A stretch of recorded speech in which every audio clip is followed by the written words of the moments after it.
지금 중앙아시아 전역에서 충격적인 일이 벌어지고 있습니다. 50만 고려인이 짐을 싸고 있습니다. 목적지는 한국. 88년 만에 귀환입니다. 러시아가 급히 막아섰습니다. 고려인들은 우리 영향권이다. 강제 국적 부여까지 시도했죠. 하지만 한 IT 엔지니어가 꺼낸 건 총도 칼도 아니었습니다. 할아버지의 낡은 유언장이었습니다. 우리는 돌아갈 권리가 있습니다. 40만 명이 서명했습니다. CNN이 보도했고 유엔이 개입했습니다. 러시아가 물러섰습니다. 2017년 4월 인천공항에 태극기 그려진 전세기 5대가 동시에 착륙했습니다. 대체 그 유언장에는 무엇이 적혀 있었을까요? 88년 만에 조국을 되찾은 이야기 지금 공개합니다. 시작 전에 구독과 좋아요 버튼을 눌러주시면 영상 제작에 큰 힘이 됩니다. 지금 이 이야기를 어디에서 듣고 계신지도 댓글로 알려주세요. 그럼 바로 시작할게요. 안녕하세요. 저는 알렉산드르 김입니다.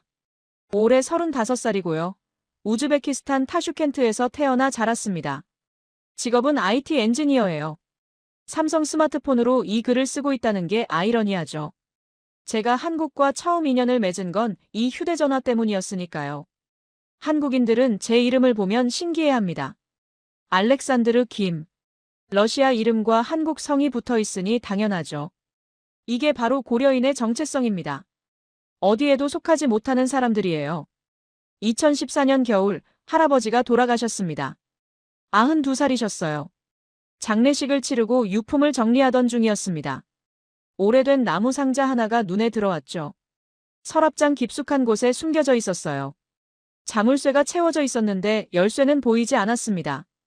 아버지가 망치로 자물쇠를 부쉈어요. 쇠가 부러지는 소리가 방 안에 울렸죠. 상자 뚜껑을 열었습니다. 나프탈렌 냄새가 확 올라왔어요. 그 안에는 낡은 종이 몇 장이 들어 있었습니다. 노란색으로 변색된 종이였어요. 가장자리가 바스러질 것처럼 약해 보였죠. 조심스럽게 펼쳐봤습니다. 한자와 한글이 섞여 있었어요. 저는 한글을 읽을 줄 몰랐지만 아버지는 조금 아셨습니다. 함경북도 청진시. 아버지가 떨리는 목소리로 읽으셨어요. 주소였습니다. 할아버지의 고향 주소였던 거죠. 그 밑에는 손으로 쓴 글씨가 빼곡했습니다. 먹으로 쓴 것 같았어요. 군데군데 번진 자국이 있었죠. 아버지가 계속 읽으셨습니다. 내 고향은 함경도다. 1937년 가을 7살 때 기차에 실려 이곳으로 왔다. 화물칸이었다. 한 달을 기차에서 보냈고 많은 사람이 죽었다. 나는 살아남았다. 어머니와 동생은 카자흐스탄에서 죽었다. 아버지는 시베리아에서 돌아가셨다. 우리 가족이 조선을 떠난 게 아니다. 빼앗긴 것이다. 스탈린이 우리를 강제로 실어 날랐다. 일본이 조선을 빼앗았고 러시아가 우리를 내쫓았다. 우리는 아무 죄가 없었다. 그저 고려인이라는 이유만으로. 언젠가 누군가는 돌아가거라. 꼭 돌아가거라. 이 주소를 잊지 마라. 방 안이 조용해졌습니다. 어머니가 소리 없이 우셨어요. 아버지는 종이를 든 채 얼어붙은 것처럼 서 계셨죠. 저도 눈물이 났습니다. 할아버지는 평생 그 주소를 간직하고 계셨던 거예요. 누구에게도 말씀하지 않으시고요.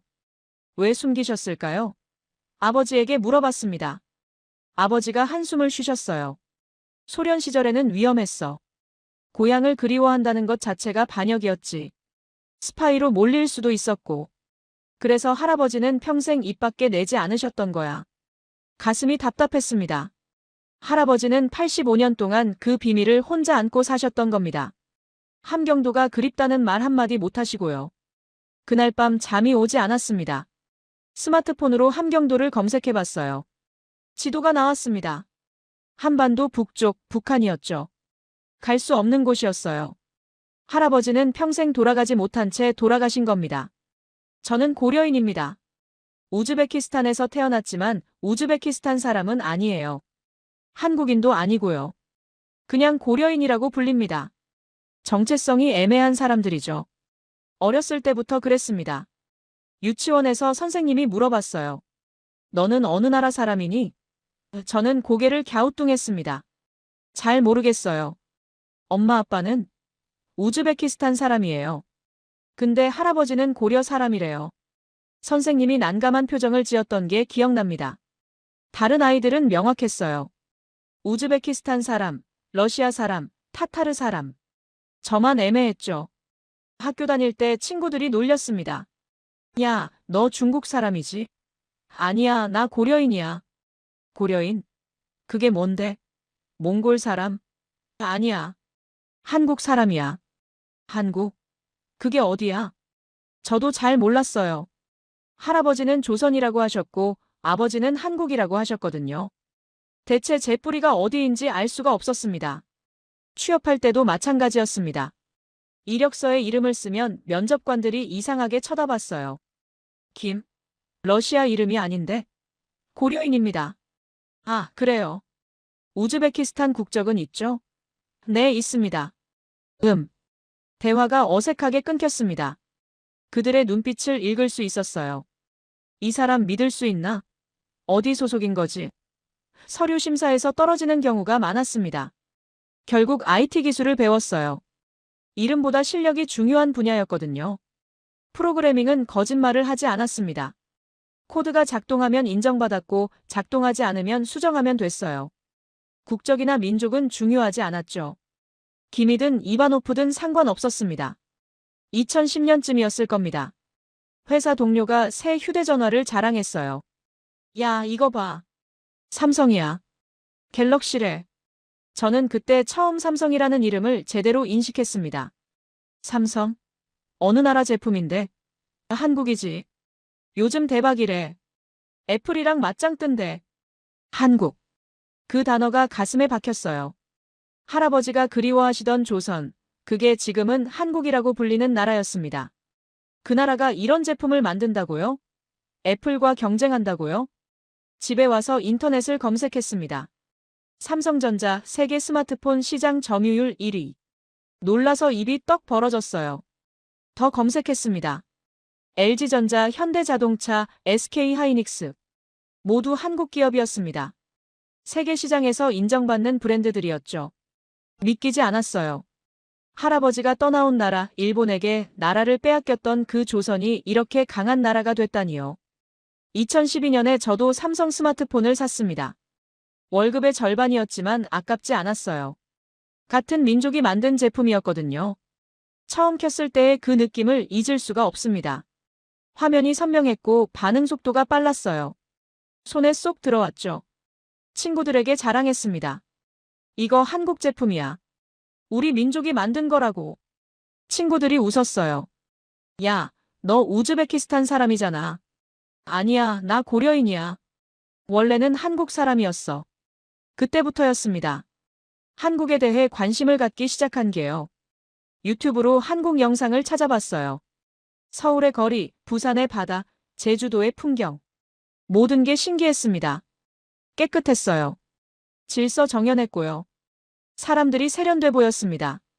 할아버지 유언장을 다시 꺼내봤어요. 언젠가 누군가는 돌아가거라. 그 문장이 눈에 들어왔습니다. 할아버지는 저를 말씀하신 걸까요? 제가 돌아가야 하는 걸까요? 하지만 방법이 없었습니다. 비자 받기도 어렵고 돈도 없었어요. 한국어도 한마디 못했죠. 그냥 상상만 했습니다. 언젠가 한국에 가볼 수 있을까? 할아버지의 고향을 대신 밟아볼 수 있을까? 마을 사람들도 비슷했어요. 고려인들은 모두 한국을 동경했습니다. 본 적도 없는 나라를 그리워했죠. 할아버지 할머니 세대는 조선을 기억했고 우리 세대는 한국을 꿈꿨습니다. 할아버지가 돌아가신 지 석 달쯤 지났을 때였어요. 제 인생을 바꾼 드라마를 만났습니다. 완벽합니다. 별에서 온 그대로 진행하겠습니다. 2015년 봄이었습니다. 회사 여직원들이 점심시간마다 모여서 뭔가를 보고 있었어요. 궁금해서 물어봤죠. 뭐 보는 거예요? 한국 드라마요. 별에서 온 그대라는 건데 진짜 재밌어요. 별에서 온 그대. 이상한 제목이었습니다. 그게 뭔데요? 외계인이 400년 동안 한국에 살다가 여배우랑 사랑에 빠지는 이야기예요. 진짜 로맨틱해요. 외계인? 저는 SF에도 로맨스에도 관심이 없었지만 한국이라는 단어에 끌렸습니다. 그날 저녁 집에 와서 검색했어요. 인터넷에 영상이 있더군요. 자막도 러시아어로 돼 있었습니다. 처음엔 그냥 심심풀이로 봤어요. 그런데 한 편을 보고 나니 멈출 수가 없었습니다. 2편, 3편, 4편. 새벽 3시까지 봤죠. 이야기가 재밌어서가 아니었어요. 배경이 놀라웠거든요. 드라마 속 서울의 모습이 충격이었습니다. 주인공이 사는 아파트가 나왔어요. 유리로 된 고층 건물이었죠. 거실이 엄청 넓었고 가구가 세련됐습니다. 창밖으로 보이는 야경이 환상적이었어요. 반짝이는 불빛들, 높은 빌딩들. 이게 진짜야? 설마 세트장 아니야? 혼자 중얼거렸습니다. 하지만 야외 장면을 보니 확실했어요. 거리가 정말 깨끗했거든요. 도로가 넓었고 차들이 질서정연하게 달렸습니다. 신호등을 지켰고 사람들은 횡단보도를 이용했어요. 타슈켄트와는 완전히 달랐습니다. 우리 거리는 지저분했거든요. 차들은 아무렇게나 주차돼 있고 사람들은 신호를 무시했죠. 쓰레기가 여기저기 널려 있었고요. 드라마 속 주인공이 지하철을 탔습니다. 지하철 내부가 깨끗했어요. 의자도 반듯했고 바닥도 말끔했죠. 안내방송이 나왔습니다. 한국어, 영어, 중국어, 일본어로요.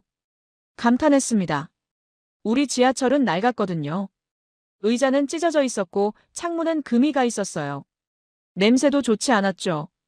주인공이 편의점에 갔습니다. 24시간 편의점이었어요. 깨끗했고 물건이 가득했습니다. 직원이 친절하게 인사했죠. 계산도 빨랐고요. 24시간? 진짜? 믿기지 않았습니다. 타슈켄트에는 24시간 가게가 거의 없었거든요. 있어도 위험한 동네였죠. 드라마를 다 봤을 때쯤 해가 떠 있었습니다. 한숨도 못 잤지만 피곤하지 않았어요. 머릿속이 복잡했거든요. 저게 정말 현실이야? 아니면 과장된 거야? 다음 날 회사에서 여직원에게 물어봤습니다. 그 드라마 속 한국, 진짜 저렇게 생겼어요? 당연하죠. 제 친구가 한국 다녀왔는데 드라마보다 더 좋대요. 정말요? 네. 거리도 깨끗하고 사람들도 친절하대요. 지하철도 엄청 편하고요. 가슴이 두근거렸습니다. 드라마가 거짓이 아니라니요.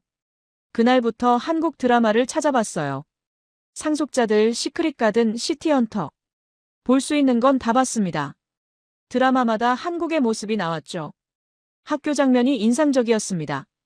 교실이 깨끗했고 책상이 반듯했어요. 학생들이 교복을 입고 있었죠. 급식실도 있었습니다. 학생들이 줄을 서서 음식을 받아갔어요. 급식이 무료라고? 검색해보니 정말이었습니다. 한국은 학생들에게 무상급식을 제공한다고 했어요. 모든 학생이 똑같이 밥을 먹을 수 있다는 겁니다. 우즈베키스탄에서는 상상도 못할 일이었어요. 가난한 집 아이들은 점심을 굶었거든요. 학교에 식당이 있어도 돈이 없으면 못 먹었죠. 병원 장면도 나왔습니다. 드라마 속 병원은 호텔처럼 깨끗했어요. 의사들이 첨단 장비로 진료했죠. 환자들이 편하게 누워 있었고요. 국민건강보험? 이것도 검색했습니다. 한국은 모든 국민이 건강보험에 가입돼 있다고 했어요. 병원비를 국가가 일부 부담해준다는 겁니다. 가난해도 치료받을 수 있다고요. 충격이었습니다. 우즈베키스탄에서는 돈 없으면 병원에 못 갔거든요. 제 친구 아버지가 심장병으로 돌아가셨어요. 수술비가 없어서요. 병원에서 거절당했죠. 그런데 한국은 달랐습니다. 국가가 국민을 돌본다는 거예요. 드라마만 본 게 아니었습니다. K-팝도 들었어요. 마을 젊은이들이 다 듣고 있었거든요. 어느 날 조카가 집에 놀러 왔습니다. 16살이었죠. 귀에 이어폰을 꽂고 있었어요. 뭐 듣는데? 빅뱅이요. 한국 가수요. 들려줘봐. 조카가 스피커로 틀어줬습니다. 비트가 강렬했어요. 멜로디도 중독성 있었죠. 무엇보다 놀라운 건 뮤직비디오였습니다. 이거 CG야? 아니요. 진짜 서울에서 찍은 거래요. 영상 속 서울은 미래 도시 같았습니다. 화려한 네온사인, 큰 스크린, 멋진 건물들. 사람들이 세련된 옷을 입고 걸어 다녔어요. 한국이 이렇게 발전했어? 조카가 고개를 끄덕였습니다. 삼촌, 한국 진짜 대박이에요. 요즘 전 세계에서 K-팝 듣는데요. 집에 와서 유튜브를 검색했습니다. 빅뱅, 소녀시대, 샤이니, 2NE1. 뮤직비디오 조회수가 수천만이었어요. 댓글도 영어, 스페인어, 아랍어로 가득했죠. 우리 민족이 이런 걸 만들었어? 자랑스러웠습니다. 동시에 부러웠어요. 같은 민족인데 왜 이렇게 다를까요? 2015년 여름 마을회관에서 모임이 있었습니다. 고려인 청년 모임이었어요. 50명 정도 모였죠. 주제는 한국이었습니다. 한 친구가 발표했어요. 한국은 지금 세계 10위권 경제대국입니다. 1인당 GDP가 3만 달러가 넘어요. 우즈베키스탄은 2,000달러도 안 되죠. 숫자가 실감나지 않았습니다. 또 다른 친구가 말했어요. 한국 기업들이 세계를 장악하고 있어요. 삼성은 스마트폰 1위, 현대차는 자동차 5위, LG는 가전 1위예요. 박수가 나왔습니다. 자랑스러웠거든요.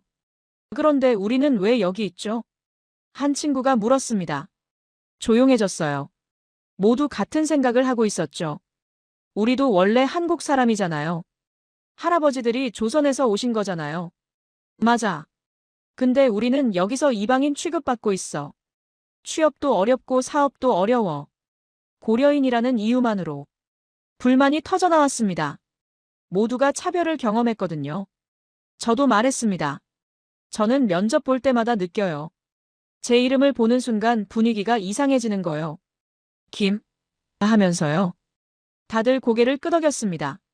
한국에 가고 싶지 않아요? 한 친구가 물었습니다. 모두가 대답했죠.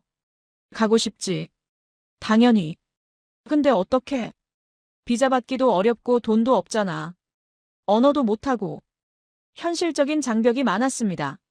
하지만 희망을 버릴 수는 없었어요. 그날 밤 집에 돌아와서 생각했습니다. 한국은 더 이상 상상 속 나라가 아니었어요.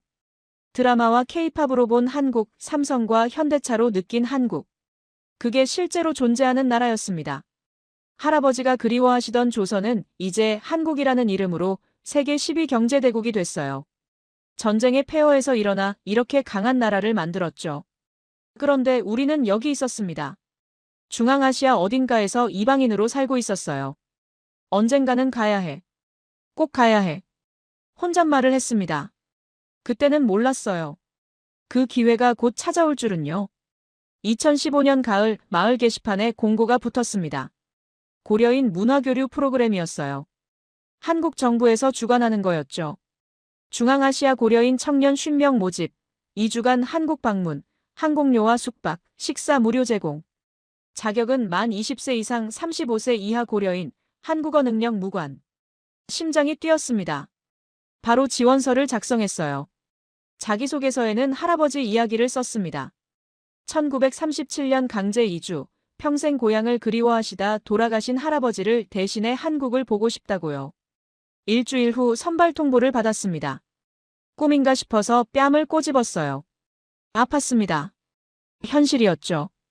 2015년 11월 타슈켄트 공항에서 대한항공 비행기에 올랐습니다. 우즈베키스탄, 카자흐스탄, 키르기스스탄에서 온 고려인 50명이 함께였어요.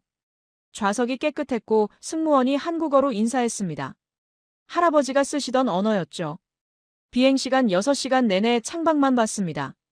구름 너머에 한국이 있다는 게 믿기지 않았거든요. 기내식으로 비빔밥이 나왔어요. 고추장이 매웠지만 맛있었습니다. 인천공항에 도착했을 때 박수가 터져나왔습니다. 모두 울고 있었어요. 저도 눈물이 났죠. 공항 문이 열리고 한국의 공기가 들어왔습니다. 숨을 깊이 들이마셨어요. 계단을 내려가 땅을 밟는 순간 전율이 흘렀습니다. 할아버지가 그토록 돌아가고 싶어 하셨던 곳, 제 발로 여기 서 있다는 게 믿기지 않았어요. 공항 내부는 충격이었습니다. 엄청나게 넓었고 천장이 높았어요. 대리석 바닥이 반짝반짝했죠. 안내 표지판이 4개 언어로 선명하게 쓰여 있었습니다. 타슈켄트 공항하고는 차원이 달랐어요. 입국 심사를 받고 짐을 찾았습니다. 10분도 안 걸렸어요. 타슈켄트에서는 1시간씩 기다렸는데 말이죠. 공항 밖에서 관광버스가 대기하고 있었습니다. 서울로 가는 고속도로는 6차선이었어요. 차들이 질서정연하게 달렸죠. 양옆으로 높은 아파트들이 보였습니다. 조명이 켜진 새 건물들이었어요. 한강을 건넜습니다. 드라마에서 본 바로 그 강이었죠. 다리 위 조명이 강물에 반사되고 있었습니다. 탄성이 절로 나왔어요. 숙소는 강남의 호텔이었습니다. 로비에 샹들리에가 달려 있었고 직원들이 정장을 입고 서 있었어요. 12층 방은 깨끗했습니다. 창문을 열자 서울 야경이 펼쳐졌어요. 불빛이 끝없이 이어졌죠. 할아버지 유언장을 꺼냈습니다. 창밖 야경을 보여드리고 싶었어요. 조선이 이렇게 됐다고, 우리 민족이 이런 나라를 만들었다고 말씀드리고 싶었습니다. 다음 날 코엑스 스타트업 박람회에 갔습니다. 건물이 엄청났어요. 안에는 수백 개 부스가 설치돼 있었죠. AI 번역기, 드론 배송 시스템, VR 교육 프로그램. 모두 첨단 기술이었습니다. 한 부스에서 실시간 40개 언어 번역기를 시연했어요. 한국어로 말하니 영어, 러시아어, 중국어로 즉시 번역됐죠. IT 엔지니어로서 기술 수준이 확실히 느껴졌습니다. 우즈베키스탄하고는 10년 이상 차이가 났어요. 오후에는 판교 테크노밸리를 방문했습니다. IT 기업들이 모여있는 곳이었죠. 유리와 철골로 지어진 고층 빌딩들이 세련됐습니다. 한 게임 개발 회사 사무실에는 탁구대와 넓은 휴게 공간이 있었어요. 젊은 개발자들이 여러 개 모니터 앞에서 집중해 코딩하고 있었죠. 저녁에는 지하철을 타봤습니다. 역 계단이 깨끗했고 에스컬레이터가 있었어요. 교통카드를 사서 개찰구를 통과했죠. 안내방송이 4개 언어로 나왔습니다. 전광판에 열차 도착 시간이 2분 후라고 떴어요. 정확히 2분 후 전철이 들어왔습니다. 사람들이 질서정연하게 내리고 탔어요. 내부는 깨끗했고 노약자석이 따로 색깔로 구분돼 있었습니다. 젊은 사람들은 거기 앉지 않았어요. 할머니 한 분이 타시자 젊은 남자가 자리를 양보했습니다. 타슈켄트에서는 볼 수 없는 광경이었죠. 강남역에서 내렸습니다. 출구가 12개나 됐어요. 지상으로 올라오니 네온사인이 반짝이고 사람들이 많이 걸어다녔습니다. 24시간 편의점에 들어가 봤습니다. 삼각김밥, 도시락, 음료수가 가득했어요. 1,000원짜리 삼각김밥을 사서 편의점 앞 테이블에서 먹었습니다. 밤 10시인데도 환했고 안전했어요. 이틀째는 국립중앙박물관에 갔습니다. 건물이 웅장했어요. 신라금관, 백제금동대학로, 고려청자가 전시돼 있었죠. 우리 조상들이 만든 유물이었습니다. 가이드가 설명했어요. 1000년 넘은 문화재를 이렇게 잘 보존하고 있다고요. 셋째 날은 서울대학교 캠퍼스를 방문했습니다. 도서관이 엄청 컸어요. 학생들이 조용히 공부하고 있었죠. 연구실도 둘러봤습니다. 최신 장비가 갖춰져 있었어요. 학생 식당에서 점심을 먹었습니다. 가격이 저렴했고 음식이 푸짐했어요. 학생들이 자유롭게 와서 먹고 가는 모습이 인상적이었죠. 나흘째는 명동 거리를 걸었습니다. 화장품 가게, 옷가게, 음식점이 즐비했어요. 외국인 관광객도 많았죠. 길거리 음식을 먹어봤습니다. 떡볶이, 호떡, 붕어빵. 모두 맛있었어요. 밤에는 남산타워에 올라갔습니다. 서울 전체가 한눈에 보였어요. 불빛이 별처럼 반짝이고 있었죠. 한강이 흐르고 빌딩들이 솟아 있었습니다. 이 모든 게 우리 민족이 만든 거예요. 전쟁의 폐허에서 일어나 70년 만에 이런 도시를 건설한 겁니다. 2주가 정말 빨리 지나갔습니다. 마지막 날 저녁 환송 만찬이 있었어요. 프로그램 담당자가 말했습니다. 고려인 여러분은 우리의 소중한 동포라고, 언제든 한국에 오고 싶으면 연락하라고요. 그 말이 희망처럼 들렸습니다. 공항으로 가는 버스 안에서 모두 조용했어요. 떠나기 싫었거든요. 한 친구가 말했습니다. 한국은 상상했던 것보다 훨씬 좋았다고요. 모두 고개를 끄덕였습니다. 비행기에 올랐습니다. 창밖으로 한국이 멀어졌어요. 가슴이 먹먹했습니다.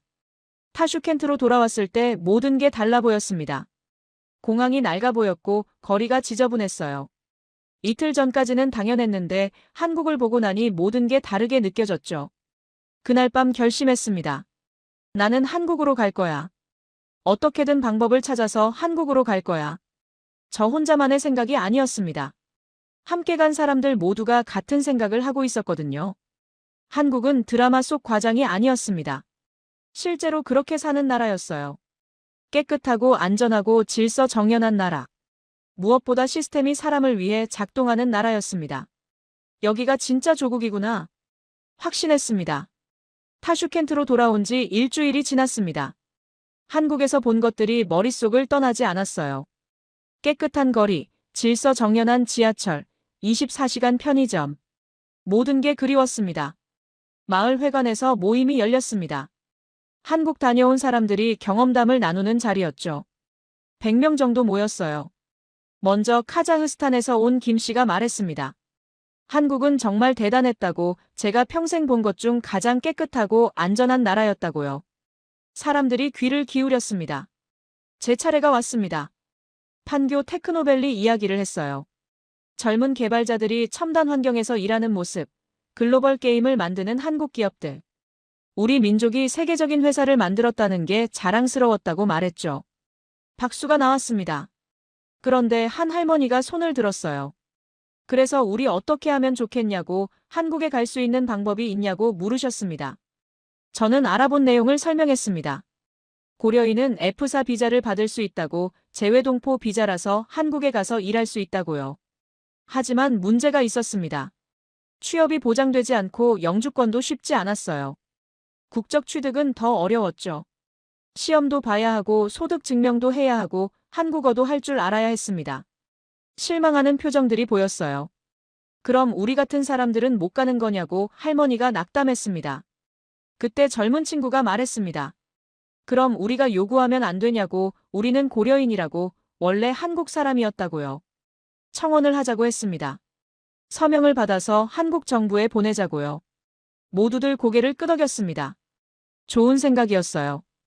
우리는 동정을 구걸하는 게 아니라고, 우리는 원래 한국 사람이었다고, 할아버지 할머니가 독립운동하다가 강제로 쫓겨난 거라고 누군가 말했습니다. 맞는 말이었습니다. 우리는 스스로 떠난 게 아니었어요. 회의가 끝난 후 몇 명이 남았습니다. 진지하게 이야기를 나눴어요. 정말 청원을 해볼까, 해봐야 한다고, 안 하면 영원히 이렇게 살아야 한다고요. 먼저 고려인 공동체 사람들 의견을 물어보기로 했습니다. 일주일 후 투표를 했습니다. 우즈베키스탄, 카자흐스탄, 키르기스스탄 모든 지역에서 참여했어요. 질문은 간단했습니다. 한국으로 귀환하는 것에 찬성하십니까? 결과는 압도적이었습니다. 98%가 찬성했어요. 50만 고려인 중 49만 명이 한국행을 원한다는 뜻이었죠. 이건 단순한 이민이 아니었습니다. 귀환이었어요. 조상의 땅으로 돌아가는 거였죠. 청원서를 작성하기 시작했습니다. 문구를 정하는 게 중요했어요. 동정을 구걸하는 것처럼 보이면 안 됐거든요. 여러 번 고쳤습니다. 대한민국 정부 귀하. 우리는 중앙아시아에 거주하는 고려인입니다. 우리는 1937년 스탈린의 강제 이주 정책으로 이곳에 오게 됐습니다. 우리 할아버지 할머니는 독립운동을 했습니다. 조국을 위해 싸웠습니다. 그러나 조국은 우리를 지킬 힘이 없었습니다. 88년이 지났습니다.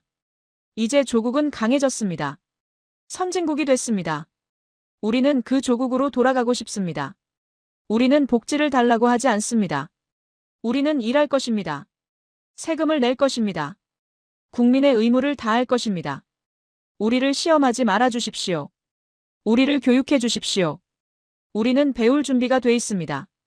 우리는 이민자가 아닙니다. 우리는 돌아가는 것입니다. 청원서를 읽으면서 눈물이 났습니다. 저만 그런 게 아니었어요. 함께 있던 사람들 모두 울고 있었죠. 서명 운동을 시작했습니다. 마을마다 돌아다니면서 서명을 받았어요. 사람들이 기꺼이 서명했습니다. 나도 한국 가고 싶다고, 우리 손주들이라도 한국에서 살았으면 좋겠다고, 할아버지가 그렇게 그리워하시던 조국이라고요. 노인들은 떨리는 손으로 서명했습니다. 젊은이들은 힘차게 이름을 썼어요. 한 달 만에 40만 개 서명이 모였습니다. 50만 고려인 중 40만 명이 서명한 거예요. 엄청난 숫자였죠. 서명을 모으는 동안 인상 깊은 일도 있었습니다. 카자흐스탄 어느 마을에서는 103살 할머니가 서명하러 나오셨어요. 힘드실 텐데 안 나오셔도 된다고 했더니 할머니가 말씀하셨습니다. 나는 조선에서 태어났다고, 일본 놈들한테 쫓겨났다고, 죽기 전에 조국 땅을 밟고 싶다고요. 할머니는 떨리는 손으로 이름을 쓰셨습니다. 한글로요. 우리는 울었습니다. 우즈베키스탄의 한 청년은 이렇게 말했어요. 형님, 저 한국말 못하는데 그래도 갈 수 있냐고요. 배우면 된다고 했습니다. 우리 민족 언어 잤냐고요? 청년이 눈물을 글썽이며 말했습니다. 꼭 한국 가고 싶다고, 여기서는 미래가 없다고, 아무리 열심히 일해도 고려인이라는 이유로 차별받는다고요. 서명을 다 모은 후 대표단을 구성했습니다.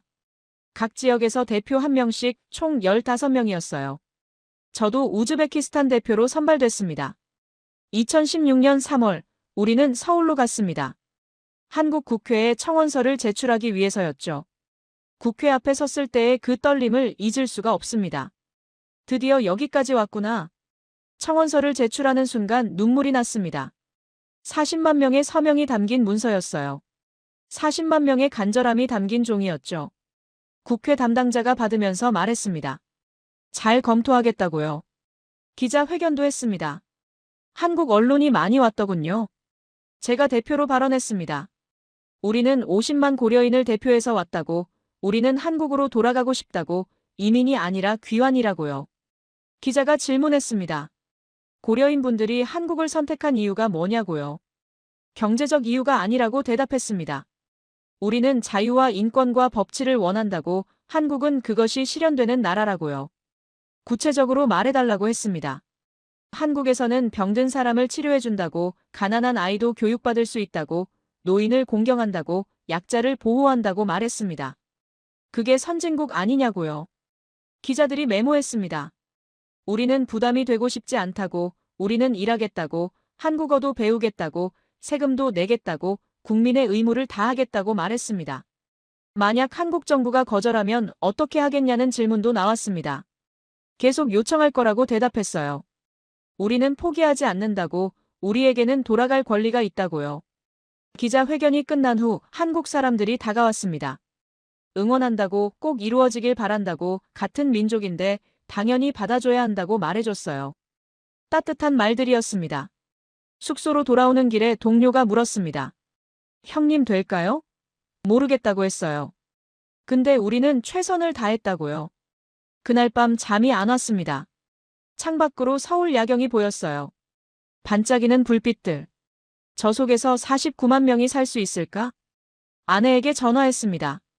청원서 제출했다고, 기자회견도 했다고 말했어요. 아내가 말했습니다. 결과가 좋았으면 좋겠다고, 우리 손주들은 한국에서 키우고 싶다고요. 전화를 끊고 다시 창밖을 봤습니다. 우리는 선택했습니다. 한국을 선택했어요. 이제 한국이 우리를 선택할 차례였습니다.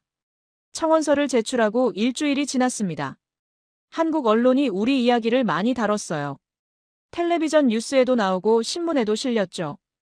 여론은 대체로 우호적이었습니다. 고려인들 받아줘야 한다. 같은 민족인데 당연하다. 독립운동가 후손들이잖아. 인터넷 댓글에도 응원하는 글이 많았어요. 물론 반대하는 사람들도 있었지만 찬성이 훨씬 많았습니다. 우리는 희망을 가졌습니다. 한국 정부가 긍정적으로 검토할 거라고 믿었어요. 그런데 문제가 생겼습니다. 러시아가 움직이기 시작한 겁니다. 처음엔 조용했어요. 아무 반응이 없었죠. 그래서 우리는 안심했습니다. 러시아는 신경 안 쓰나 보다 싶었어요. 그런데 우리가 틀렸습니다. 청원서 제출 2주일 후였습니다. 러시아 외무부가 성명을 발표했어요. 중앙아시아 고려인들은 러시아 영향권에 속한 인구라고, 한국의 일방적인 수용은 지역 안정을 해칠 수 있다고 했습니다. 뉴스를 보고 깜짝 놀랐습니다. 이게 무슨 소리죠? 우리가 러시아 소유물이라도 된다는 건가요? 마을에 긴장감이 돌았습니다. 러시아가 왜 나서는 거냐고, 우리는 러시아 사람도 아닌데 겁난다고, 러시아가 막으면 어떡하냐고 사람들이 불안해했어요. 며칠 후 더 심각한 일이 벌어졌습니다. 우즈베키스탄 정부 관계자들이 마을에 왔어요. 검은 차 세대가 들어오더니 회관 앞에 섰죠. 마을 사람들이 모였습니다. 관계자가 말했습니다. 여러분, 최근 한국행 청원을 했다고 들었다고, 그것은 우즈베키스탄 정부 입장에서 받아들이기 어렵다고요. 왜냐고 물었습니다. 우리는 자유의지로 결정한 건데요. 관계자가 대답했습니다. 여러분은 우즈베키스탄 국민이라고, 집단으로 떠나겠다는 것은 배신 행위로 간주될 수 있다고요. 배신이라니요? 화가 났습니다. 우리를 평생 이방인 취급하더니 이제 와서 배신이라고요? 제가 나섰습니다. 우리는 이곳에서 80년을 살았다고, 그동안 차별받았다고, 취업도 어렵고 사업도 어렵고 늘 불안했다고, 그런데 이제 와서 배신이라고 하냐고 말했습니다. 관계자 얼굴이 굳었습니다. 말 조심하라고 우즈베키스탄은 여러분에게 살 곳을 제공했다고 했어요. 강제로 끌려온 곳을 제공이라고 하냐고 물었습니다. 긴장감이 흘렀어요. 사람들이 숨죽이고 지켜봤죠. 관계자가 경고했습니다. 여러분이 집단으로 떠나면 남은 고려인들에게 불이익이 있을 수 있다고 신중히 생각하라고요. 협박이었습니다. 노골적인 협박이었어요. 그들이 떠난 후 회관은 술렁거렸습니다. 어떡하지? 진짜 불이익 주는 거 아니야. 무서워. 정부가 나서면 우리가 어떻게 해? 포기해야 하나? 사람들이 흔들리기 시작했어요. 그때 한 할아버지가 일어섰습니다. 80이 넘으신 분이었죠. 여러분, 우리 할아버지들이 독립운동할 때도 위협이 있었다고, 일본이 협박했다고, 가족을 죽이겠다고, 마을을 불태우겠다고, 그래도 우리 할아버지들은 싸웠다고 말씀하셨습니다. 회관이 조용해졌습니다. 우리가 지금 겁먹으면 영원히 이렇게 산다고, 우리 손주들도 이렇게 살 거라고, 그게 싫으면 지금 용기를 내야 한다고 하셨어요. 할아버지 목소리가 떨렸습니다. 그런데 힘이 있었어요. 나는 한국에 갈 거라고, 죽기 전에 조국 땅을 밟고 싶다고 하셨습니다. 박수가 터져나왔습니다.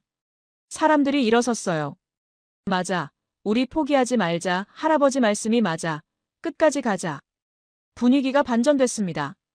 그런데 상황은 더 나빠졌습니다. 카자흐스탄에서 연락이 왔어요. 거기도 정부 관계자들이 나타났대요. 같은 협박을 했다고 합니다. 키르기스스탄도 마찬가지였어요. 중앙아시아 전역에서 동시에 압박이 들어온 거죠. 누가 지시한 걸까요? 답은 명확했습니다. 러시아였어요. 러시아가 중앙아시아 국가들에게 압력을 넣은 겁니다. 고려인들 한국 가는 거 막으라고요. 왜 러시아가 그렇게까지 하는 걸까요? 저는 이해할 수 없었어요. 우리는 러시아 국민도 아닌데 말이죠. 나중에 알게 됐습니다. 러시아는 인구가 줄어들고 있었어요. 출산율이 낮고 젊은 사람들이 떠나고 있었죠. 그래서 중앙아시아 사람들을 러시아로 끌어들이려 했습니다. 고려인들도 그 대상이었어요. 러시아는 고려인들을 러시아 시민으로 만들려고 했습니다. 그래서 우리가 한국으로 가는 걸 막으려 한 거예요. 일주일 후 더 충격적인 소식이 들렸습니다. 러시아 국적을 강제로 부여하려 한다는 거예요. 뭐라고? 강제로? 응, 고려인들 전부 러시아 국적 주겠대. 우리 동의도 안 받고 그런 것 같아. 말도 안 됐습니다. 우리 의사는 묻지도 않고 러시아인으로 만들겠다니요. 고려인 공동체는 분노했습니다. 긴급회의가 소집됐어요. 각 지역 대표들이 화상으로 연결됐죠. 우즈베키스탄 대표가 말했습니다. 러시아가 너무 심하게 나온다고, 이건 명백한 인권 침해라고요. 카자흐스탄 대표가 이었습니다. 우리 마을에는 러시아 관계자들이 매일 온다고, 러시아 국적 받으라고 압박한다고요. 모두가 같은 상황이었습니다. 어떻게 하면 좋을까요? 젊은 대표가 제안했습니다. 성명을 발표하자고, 국제사회에 알리자고요. 성명? 네, 우리는 러시아인이 아니라고, 우리는 한국인이라고 말하자는 겁니다. 대담한 제안이었습니다. 러시아를 정면으로 거스르는 거였거든요. 위험하지 않냐는 의견이 나왔습니다. 위험하죠. 하지만 안 하면 우리는 영원히 러시아에 묶인다는 대답이 돌아왔어요. 다들 고민했습니다. 심각한 결정이었어요. 투표를 했습니다. 찬성이 압도적이었습니다. 우리는 성명서를 작성했습니다. 우리 50만 고려인은 선언합니다. 우리는 러시아인이 아닙니다. 우리는 한국인입니다. 러시아가 우리에게 강제로 국적을 부여하려 합니다. 우리는 이를 거부합니다. 우리는 자유의지로 한국을 선택했습니다. 우리는 조국으로 돌아갈 권리가 있습니다. 국제사회에 호소합니다. 우리를 도와주십시오. 성명서를 발표했습니다. 한국 언론이 먼저 보도했어요. 그 다음 외신들이 따라했죠. CNN, BBC, 로이터. 세계 언론이 우리 이야기를 다뤘습니다. 중앙아시아 고려인들 러시아 압박에 맞서다. 50만 고려인 한국 귀환 꿈, 러시아 고려인 강제 귀화 시도 논란. 국제사회가 주목하기 시작했습니다. 인권단체들이 성명을 냈어요. 고려인들의 선택권을 존중하라. 강제 국적 부여는 인권 침해다. 유엔 인권위원회도 우려를 표명했습니다. 러시아는 당황했습니다. 예상하지 못한 반응이었던 거죠. 조용히 처리될 줄 알았는데 국제 이슈가 돼버린 겁니다. 러시아 외무부 대변인이 해명했습니다. 러시아는 고려인들에게 더 나은 삶을 제공하려는 것뿐이라고, 강제가 아니라 제안이라고요. 하지만 아무도 믿지 않았습니다. 우리는 버텼습니다. 압박이 심해졌지만 포기하지 않았어요. 세계가 지켜보고 있었거든요. 성명서 발표 후 일주일이 지났습니다. 상황이 빠르게 움직이기 시작했어요. 한국 정부가 공식 입장을 냈습니다. 고려인들의 자유로운 선택을 존중한다고, 한국은 동포들을 환영할 준비가 돼 있다고요. 드디어 한국 정부가 우리 편을 들어준 겁니다. 마을에 희망이 퍼졌어요. 한국이 우리를 지켜주는 거야. 이제 러시아도 함부로 못하겠지. 우리가 이기는 건가? 하지만 러시아는 쉽게 물러서지 않았습니다. 압박을 더 강화했어요. 고려인 마을에 경찰이 자주 나타났습니다. 조사한다는 명목이었죠. 여러분 세금 제대로 내고 있습니까? 사업 허가증 있습니까? 불법 체류자는 없습니까? 트집을 잡으려는 거였습니다. 몇몇 사람들이 벌금을 냈어요. 사업 허가가 취소된 사람도 있었죠. 겁을 주려는 거였습니다. 하지만 우리는 물러서지 않았습니다. 오히려 더 단결했어요. 각 마을에서 서로 돕기 시작했습니다. 벌금 낸 사람 돕고 사업 막힌 사람 도와주고요. 우리 함께 버텨야 해. 조금만 더 버티면 한국에 갈 수 있어. 포기하지 말자. 국제 여론은 점점 우리 쪽으로 기울었습니다. 미국 국무부가 성명을 냈어요. 고려인들의 이동의 자유를 보장해야 한다고, 강제 국적 부여는 국제법 위반이라고요. 유럽연합도 비슷한 입장을 밝혔습니다. 러시아는 고려인들의 인권을 존중해야 한다고요. 유엔 난민기구까지 나섰습니다. 고려인들의 상황을 예의주시하고 있다고, 필요하면 개입할 수 있다고 했어요.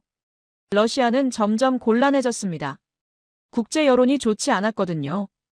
인권 문제로 비판받고 싶지 않았던 겁니다. 게다가 한국도 계속 입장을 밝혔습니다. 고려인들은 우리의 동포다. 그들의 선택을 존중한다. 한국은 받아들일 준비가 돼 있다.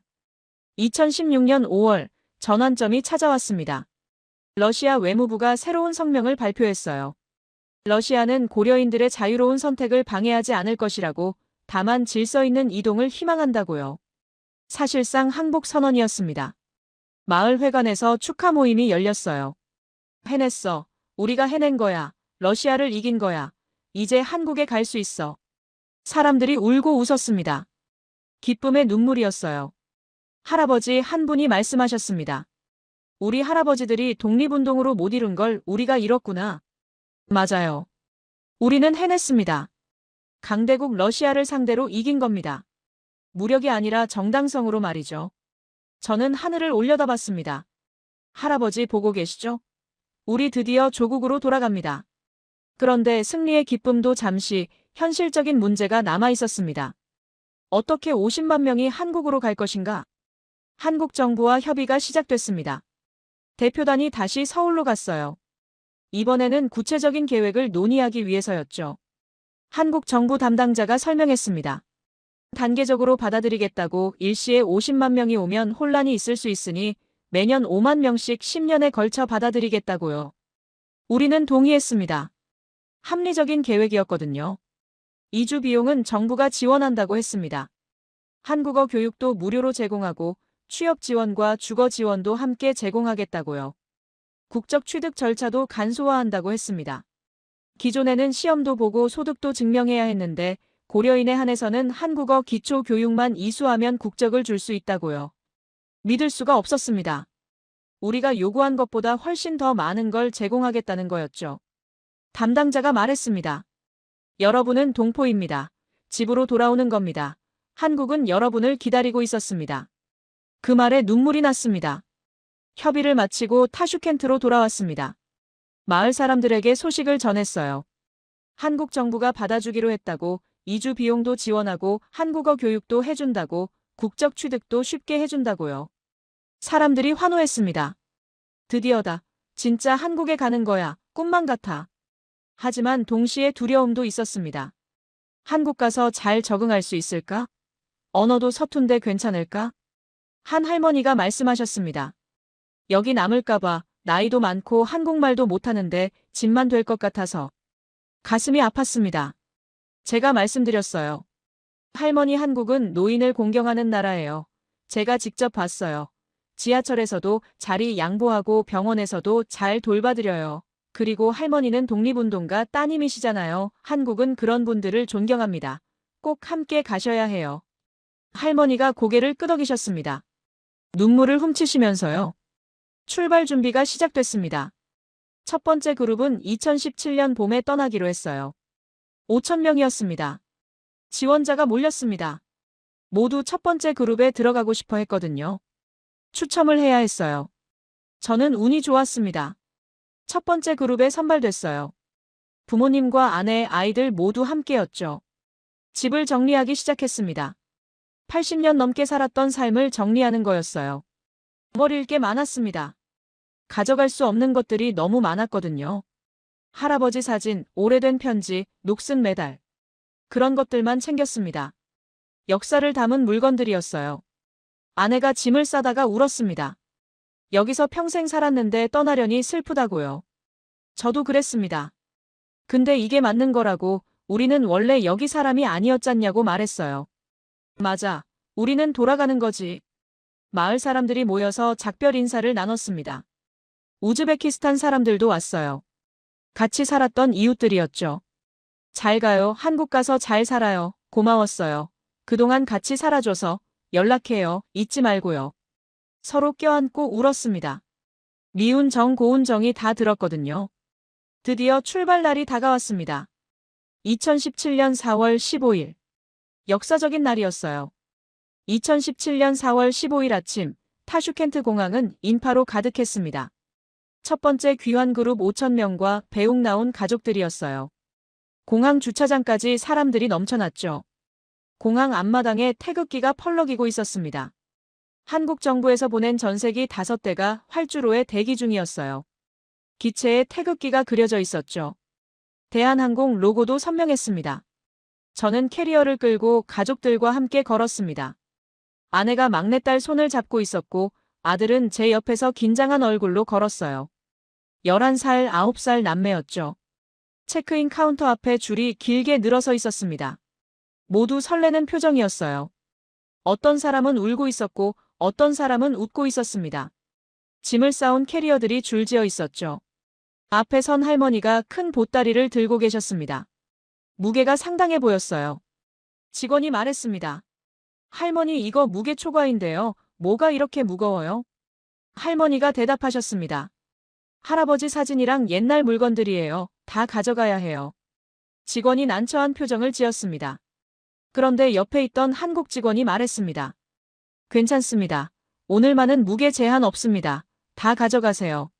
할머니가 고맙다고 인사하셨습니다. 우리 차례가 왔습니다. 짐을 붙이고 탑승권을 받았어요.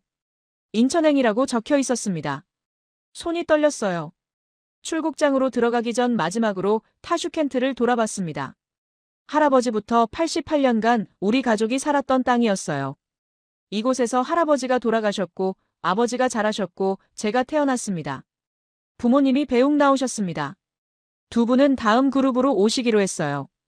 아버지가 제 어깨를 두드리셨습니다. 잘 가거라. 먼저 자리 잡고 있어라. 우리도 곧 갈게. 어머니는 우셨습니다. 손주들 손을 잡으시면서 말씀하셨어요.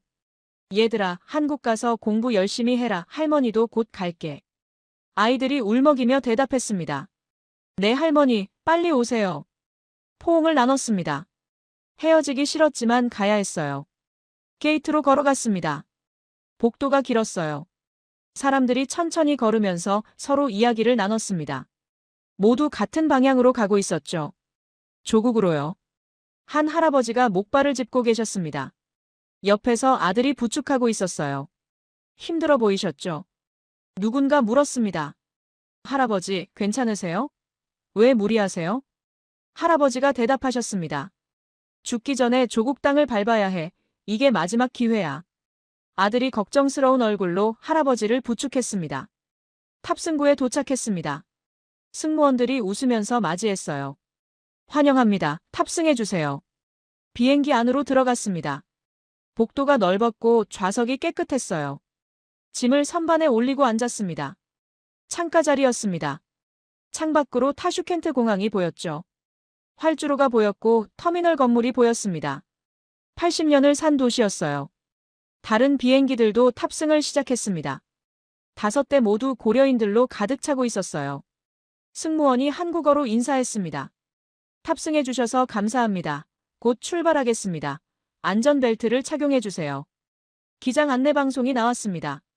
고려인 여러분을 조국으로 모시게 되어 영광입니다. 안전하게 모시겠습니다. 저도 고려인 3세입니다. 함께 집으로 갑시다. 기장도 고려인이었습니다. 박수가 터져 나왔어요. 엔진 소리가 커졌습니다. 비행기가 움직이기 시작했어요. 천천히 활주로로 이동했죠. 창밖을 봤습니다. 공항 건물이 움직이고 있었어요. 속도가 빨라졌습니다.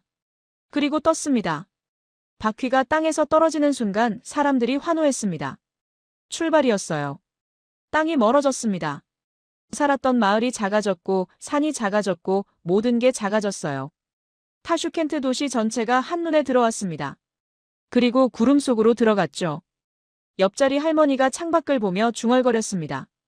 이제 정말 가는구나. 조국으로 할아버지 뵈러. 네 할머니, 우리 집으로 갑니다. 비행 시간은 6시간이었습니다. 기내에서는 처음엔 조용했어요. 모두 감정에 북받쳐 있었거든요. 하지만 시간이 지나면서 분위기가 밝아졌습니다. 아이들이 먼저 적응했어요. 이곳저곳 돌아다니며 다른 아이들과 친해졌죠. 웃음소리가 들렸습니다. 승무원들이 음료수를 나눠줬습니다. 사이다, 콜라, 주스. 아이들이 좋아했어요. 2시간쯤 지났을 때 기내식이 나왔습니다. 비빔밥이었어요. 이제는 익숙한 메뉴였죠. 고추장을 넣고 비벼 먹었습니다. 딸이 물었습니다. 아빠, 한국 음식 맛있어?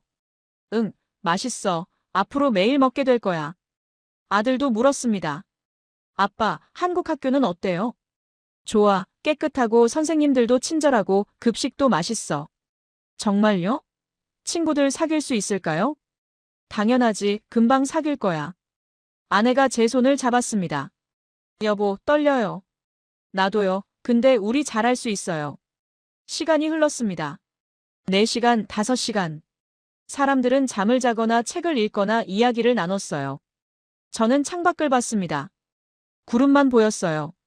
하얀 구름 위를 날고 있었죠. 할아버지 생각이 났습니다. 할아버지도 기차를 타고 여기로 오셨어요.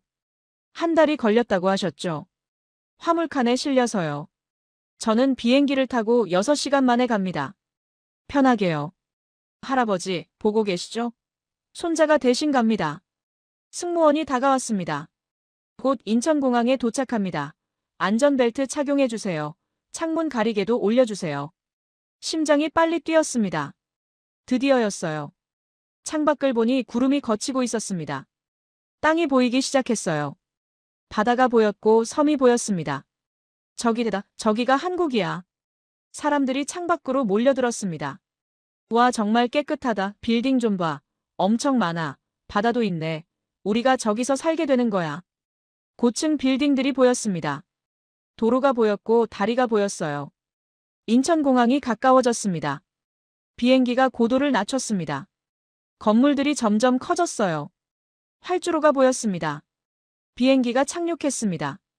바퀴가 땅에 닿는 순간 우르르 소리가 났어요. 그리고 박수가 터져 나왔습니다. 도착했다. 한국이다. 조국이다. 모두가 울고 있었습니다. 환호하고 박수치고 껴안았어요. 비행기가 게이트로 이동했습니다. 멈췄어요. 엔진 소리가 꺼졌습니다. 안전벨트를 풀었습니다. 사람들이 일어나서 짐을 내렸어요. 서두르지 않았습니다. 천천히 움직였죠. 비행기 문이 열렸습니다. 한국의 공기가 들어왔어요. 따뜻했습니다. 봄 공기였죠. 꽃향기 같은 게 났습니다. 복도를 따라 걸었습니다. 승무원들이 양쪽에 서서 인사했어요. 환영합니다. 잘 오셨어요. 행복하세요. 계단을 내려갔습니다. 한 걸음 한 걸음이 무거웠어요. 감격스러웠거든요. 발이 땅에 닿는 순간 무릎을 꿇었습니다. 참을 수가 없었어요. 땅에 손을 댔습니다. 조국 땅이었어요. 할아버지, 저 도착했어요. 조국에 왔어요. 눈물이 멈추지 않았습니다. 주변 사람들도 모두 울고 있었어요. 땅에 엎드린 사람도 있었고 하늘을 보며 기도하는 사람도 있었죠. 목발 짚으신 할아버지는 무릎 꿇고 땅에 입을 맞추셨습니다. 아들이 부축하며 같이 울었어요. 공항 직원들이 우리를 맞이했습니다. 어서 오세요. 환영합니다. 고려인 여러분 잘 오셨습니다. 집에 오신 것을 축하합니다. 따뜻한 목소리였습니다. 진심이 느껴졌어요. 그들도 눈시울이 붉었습니다. 입국장으로 들어갔습니다. 복도 양쪽에 환영 현수막이 걸려 있었어요. 고려인 동포 여러분 환영합니다. 집으로 돌아오신 것을 축하합니다. 대한민국이 여러분을 기다렸습니다. 입국장 홀에 사람들이 모여 있었습니다. 수백 명이었어요. 한국 사람들이었죠. 태극기를 흔들며 박수치고 환호하고 있었습니다. 환영합니다. 잘 오셨어요. 같이 잘 살아요. 우리 동포님들. 가슴이 뜨거워졌습니다. 우리는 환영받고 있었어요. 짐이 아니라 가족으로요. 한 여성이 달려와서 꽃다발을 건넸습니다. 눈물을 흘리며 말했어요. 저희 할머니가 고려인이셨어요. 평양에서 오셨대요. 돌아가셨지만 늘 고향 이야기를 하셨죠. 오늘 할머니 대신 나왔어요. 정말 환영합니다. 감사합니다. 정말 감사합니다. 꽃을 받으면서 울었습니다. 아내도 울었고 아이들도 울었어요. 한국에 도착한 지 일주일이 지났습니다. 정부에서 제공한 임시 거주 시설에서 적응 교육이 시작됐어요. 첫날 오리엔테이션이 있었습니다. 담당자가 앞에 나와서 설명했어요. 앞으로 3개월 동안 한국어 교육을 받게 됩니다. 기초부터 시작해서 일상 대화가 가능한 수준까지 가르쳐 드릴 겁니다. 그리고 취업 지원 프로그램도 함께 진행됩니다. 여러분의 경력과 기술을 평가해서 적합한 일자리를 연결해 드리겠습니다. 교실로 들어갔습니다. 책상이 반듯하게 놓여 있었고 칠판이 깨끗했어요. 교재가 책상 위에 놓여 있었죠. 한국어 첫걸음이라고 쓰여 있었습니다. 선생님이 들어왔습니다. 젊은 여성이었어요. 웃으면서 인사했습니다. 안녕하세요. 저는 여러분의 한국어 선생님 김서연입니다. 함께 열심히 공부해봐요. 한글부터 시작했습니다. 기역, 니은, 디귿, 리을. 할아버지가 쓰시던 글자였어요. 따라 썼습니다. 손이 떨렸죠. 선생님이 천천히 가르쳐줬습니다. 모음도 배우고 받침도 배웠어요. 간단한 단어를 만들었습니다. 가방, 나무, 다리. 신기했습니다. 제가 한글을 쓰고 있다는 게요. 수업이 끝나고 식당으로 갔습니다. 점심시간이었어요. 한식이 나왔습니다. 밥, 국, 반찬 4가지. 모두 맛있었어요. 식당에서 다른 고려인들을 만났습니다. 다들 비슷한 표정이었어요. 설레면서도 불안한 얼굴이었죠. 한 아저씨가 말했습니다. 형님, 한국어 어때요? 어렵네요. 근데 재밌어요. 우리 글이잖아요. 맞아요. 우리 글이었습니다. 오후에는 취업 상담이 있었습니다. 상담사가 제 이력서를 봤어요. IT 엔지니어시네요. 프로그래밍 언어는 뭘 다루세요? 자바, 파이썬, C를 한다고 대답했습니다. 상담사가 고개를 끄덕였습니다. 좋아요. IT 분야는 인력이 부족해서 수요가 많습니다. 한국어만 기본적으로 되시면 취업 가능할 거예요. 판교나 강남 쪽 IT 기업들 알아볼게요. 정말요? 제 눈이 커졌습니다. 네, 걱정 마세요. 한국은 실력만 있으면 기회가 있는 나라예요. 그 말에 용기가 났습니다. 저녁에는 가족들과 함께 근처를 산책했습니다. 아파트 단지 주변에 공원이 있었어요. 벤치에 앉아서 쉬었죠. 아이들이 놀이터에서 놀고 있었습니다. 한국 아이들도 있었어요. 처음엔 서먹했지만 금방 친해지더군요. 아이들은 빨랐습니다. 아내가 말했습니다. 여보, 우리 잘한 거 맞죠? 잘한 거예요. 우리 아이들이 여기서 잘하는 거예요. 차별받지 않고 꿈을 가질 수 있는 나라에서요. 아내가 제 손을 잡았습니다. 한 달이 지났습니다. 한국어 실력이 조금씩 늘었어요. 간단한 대화는 할 수 있게 됐죠.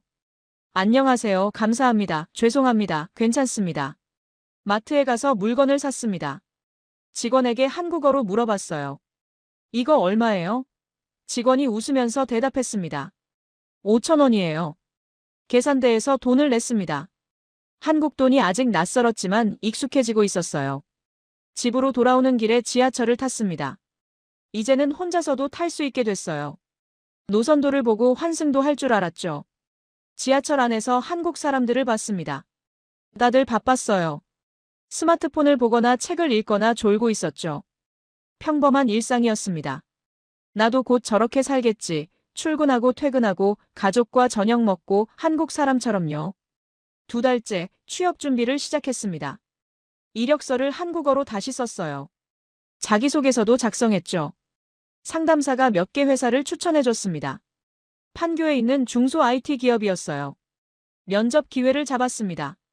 면접 전날 밤 잠이 안 왔습니다. 긴장됐거든요. 한국어로 면접을 본다는 게 부담스러웠어요. 아내가 격려해줬습니다. 잘할 수 있어요. 당신은 실력 있잖아요. 면접 당일 정장을 입고 판교로 갔습니다. 회사 건물이 깔끔했어요. 로비가 넓었고 직원들이 바쁘게 움직이고 있었죠. 면접실에 들어갔습니다. 3명이 앉아 있었어요. 인사를 했습니다. 안녕하세요. 알렉산드르 김입니다. 면접관이 웃으면서 말했습니다. 앉으세요. 한국어 잘하시네요. 아직 서툽니다. 열심히 배우고 있습니다. 이력서를 보니 우즈베키스탄에서 IT 엔지니어로 일하셨네요. 어떤 프로젝트를 하셨나요? 준비한 대로 설명했습니다. 서툰 한국어였지만 최선을 다했어요. 면접관들이 고개를 끄덕였습니다. 기술 질문도 나왔습니다. 자바 관련 질문이었어요. 이건 자신 있었습니다. 영어와 한국어를 섞어가며 대답했죠. 면접이 끝났습니다. 결과는 일주일 후에 알려주겠다고 했어요. 일주일이 정말 길게 느껴졌습니다. 매일 전화를 기다렸어요. 드디어 전화가 왔습니다. 합격이라고 했습니다. 다음 주부터 출근하시면 된다고요. 집에 와서 가족들에게 알렸습니다. 여보, 합격했어요. 아내가 소리쳤어요. 아이들도 환호했죠. 울었습니다. 기쁨의 눈물이었어요. 3달째 출근을 시작했습니다. 아침 7시에 일어나서 준비했어요. 정장을 입고 가방을 들었죠. 지하철을 타고 판교로 갔습니다. 출근길 풍경이 신기했어요. 다들 바쁘게 움직이고 있었죠. 회사에 도착했습니다. 동료들이 반갑게 맞아줬어요. 알렉스라고 부르면 된다고 했습니다. 한국 이름 짓는 것도 도와주겠다고 했죠. 업무를 시작했습니다. 컴퓨터 앞에 앉아서 코딩을 했어요. 익숙한 일이었습니다. 프로그래밍 언어는 거짓말을 하지 않았거든요. 점심시간에 동료들과 식당에 갔습니다. 회사 근처 한식당이었어요. 김치찌개를 먹었죠. 동료들이 물어봤습니다. 어때요? 한국 생활? 좋습니다. 정말 좋습니다. 감사합니다. 동료 한 명이 말했습니다. 알렉스 씨 고생 많으셨어요. 우즈베키스탄에서 여기까지 오시느라 앞으로 잘 지내봐요. 고마웠습니다. 따뜻한 말이었어요. 3달이 지나자 생활이 안정됐습니다. 월급을 받았어요. 첫 월급이었죠. 통장에 돈이 들어왔습니다. 그 돈으로 가족들과 외식을 했습니다. 고깃집에 갔어요. 삼겹살을 구워 먹었죠. 아이들이 좋아했습니다. 아내가 말했습니다. 여보, 우리 정말 한국 사람 다 됐네요. 맞아요. 우리는 이제 한국 사람이에요. 어느 주말 안산에 다녀왔습니다. 안산 고려인 문화센터가 있다고 들었거든요. 가족들과 함께 갔어요.